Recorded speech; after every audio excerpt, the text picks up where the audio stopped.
A blessed day mga kapit, hindi lahat ng yaman ay galing sa hirap at pagod. Ang totoong kayamanan ay galing sa Panginoon kasi the blessings of the Lord brings wealth. Sabi sa Proverbs chapter 10 verse 22, the blessings of the Lord brings wealth and adds no trouble to it.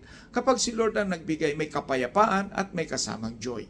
Let us use the word bless para maintindihan natin lalo. Una, believe in God's promise. Maniwala ka na may perfect at magandang plano si Lord para sa iyo.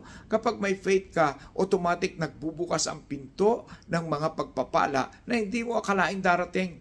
Pangalawa, live with integrity. Ang pagiging tapat at mabuti sa buhay ang pinaka-solid na puhunan.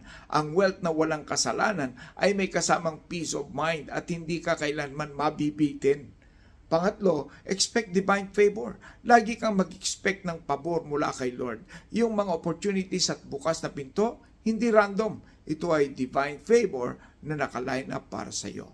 Pang-apat, share your blessings. Kapag sinishare mo ang blessings mo sa iba, mas lalo itong dumarami at dumadaloy sa buhay mo. Ang generosity ang nagpapamultiply ng mga biyaya.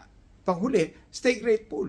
Laging maging thankful sa malaki man o maliit. Ang pusong marunong magpasalamat ay laging handa sa susunod na blessing at nakaka-attract pa ng iba pang biyaya.